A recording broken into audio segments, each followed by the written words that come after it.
I still remember the day I received the letter. It arrived late in the afternoon, as I was putting the finishing touches on my current project at work. The envelope was simple, plain, with no markings except for my name in bold letters. Finn Montgomery. My heart skipped a beat as I held it in my hands. There was something about the weight of it, the neatness of the writing, that made it feel important.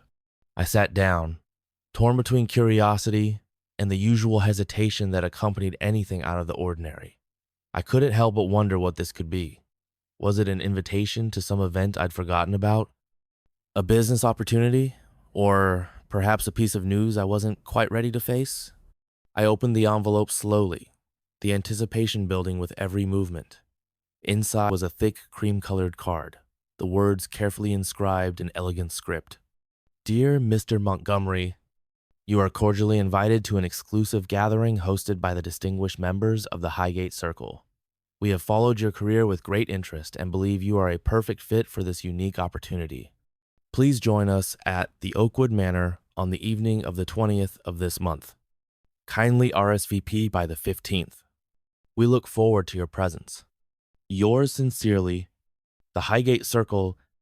I read the letter twice, each time absorbing the weight of its words.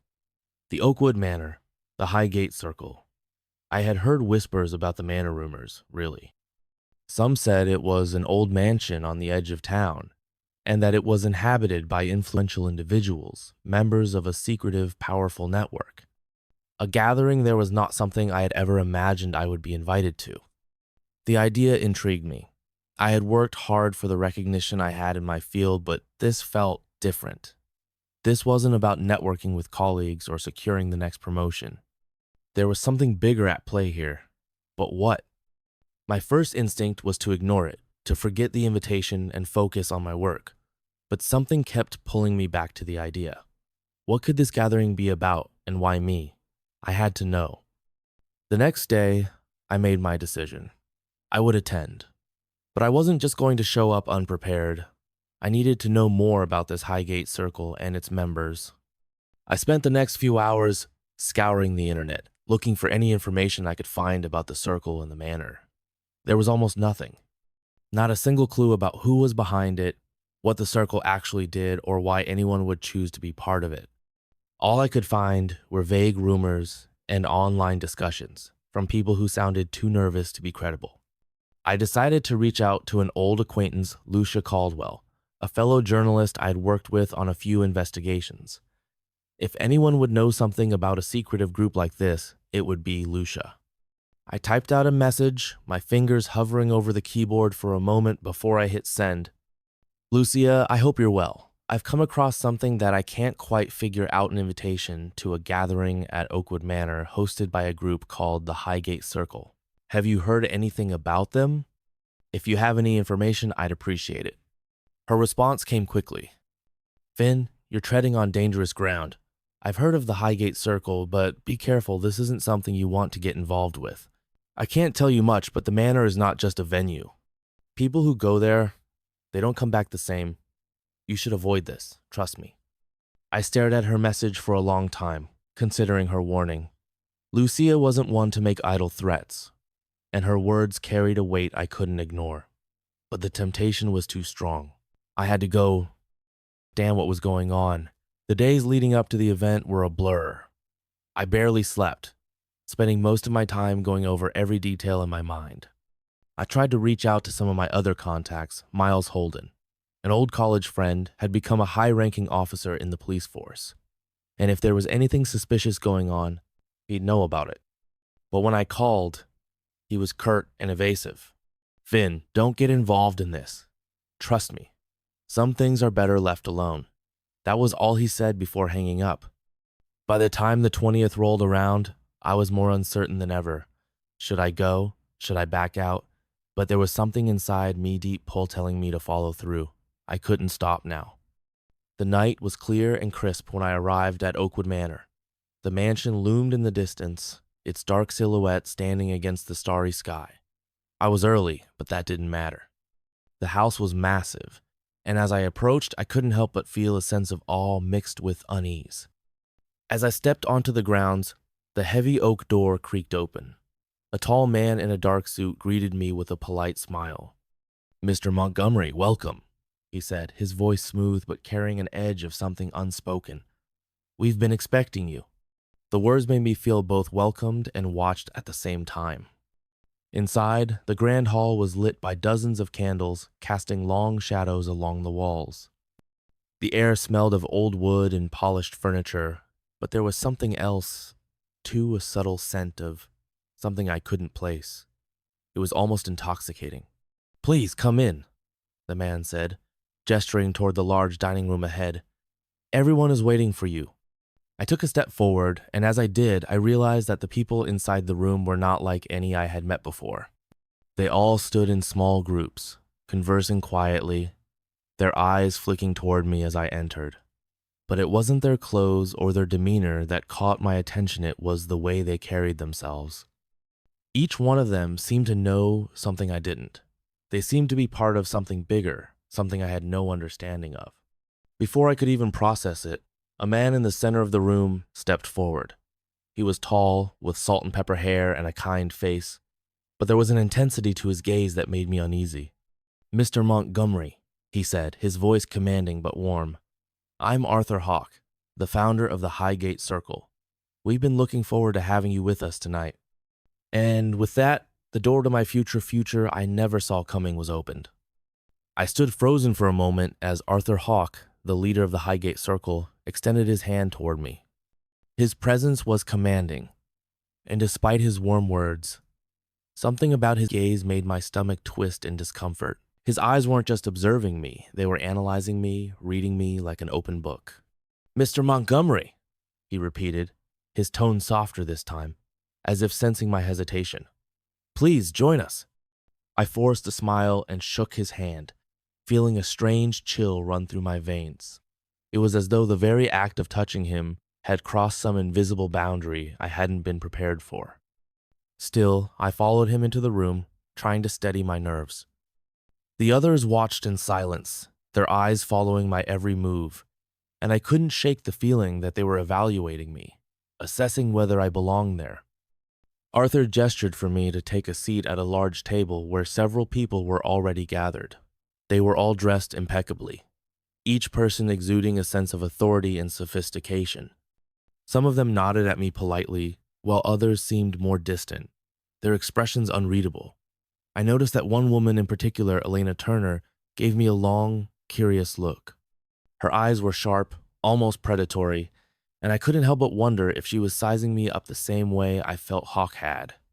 I sat down, trying to make myself as comfortable as possible, though every instinct in my body screamed to leave. There was something unsettling about the atmosphere in the room, something I couldn't quite place, like a tension just beneath the surface. Arthur took his place at the head of the table, and the room fell silent. Without a word, a servant appeared, placing a glass of deep red wine in front of each of us. I glanced at it briefly, unsure whether to drink. The others around me raised their glasses in a toast, their movements synchronized like a well-rehearsed performance. Arthur spoke first. "Mr. Montgomery," he said, his voice deep and resonant, "we are thrilled to have you with us tonight. You've achieved a great deal in your career, but what you don't yet understand is that the world you've been living in is only one layer of a much bigger reality." I raised an eyebrow, intrigued, despite myself. "A bigger reality?" I echoed. Arthur's smile was enigmatic. "Yes, the Highgate Circle has been around for centuries, shaping the course of history in ways that remain hidden from the general public.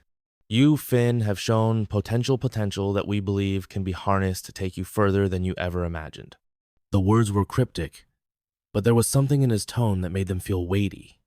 I glanced around at the others in the room.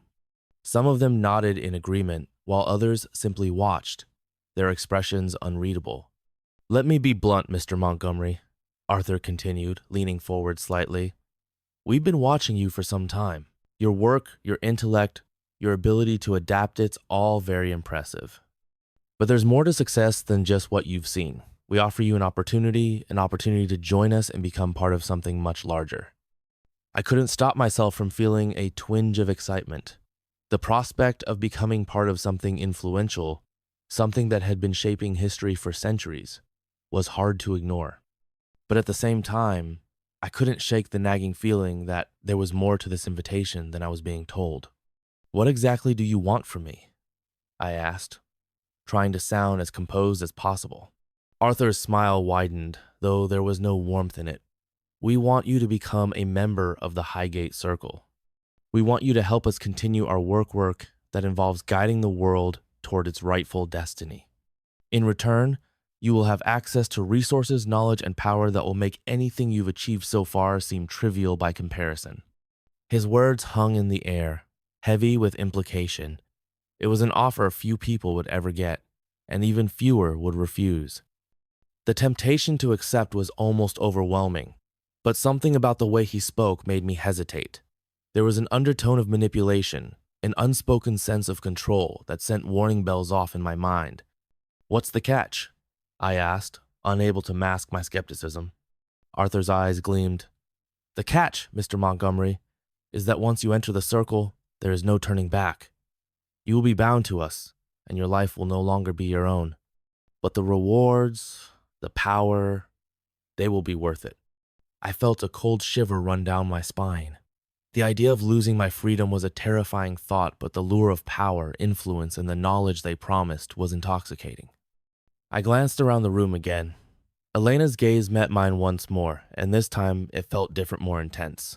Her eyes seemed to challenge me, as if daring me to walk away from this opportunity. I took a deep breath, weighing the decision in my mind. I could feel the eyes of everyone in the room on me, waiting for my response. What should I do? What would happen if I said yes? If I said no? There was no way to know what the true consequences would be, but one thing was certain. This was a pivotal moment. My choice tonight would change everything. Suddenly, I was aware of another presence in the room, a figure standing just beyond the circle of light. Detective Jamie Calloway, a familiar face from my past, stepped forward. I hadn't seen Jamie in years, and I couldn't understand why he was here. His gaze locked onto mine, and his expression was one of urgent concern. "Finn," he said, his voice low and tense, "you shouldn't be here. You don't know what you're dealing with." The room fell silent, and all eyes turned to Jamie. Arthur's face darkened, but he didn't speak. I stood, my heart pounding in my chest. Changed everything. He knew something I didn't. But what was it? "Jamie? What are you talking about?" I asked, my voice a mix of confusion and fear. Jamie didn't answer directly. Instead, he looked at Arthur, then back at me. "There's a lot more at play here than you realize. You've been invited into something dangerous, Finn, something you won't be able to escape from once you're in." Before I could respond, the door to the room slammed shut with a force that made everyone jump. The light in the room flickered for a moment, and an unsettling silence fell over us. And then, for the first time that night, I felt truly trapped.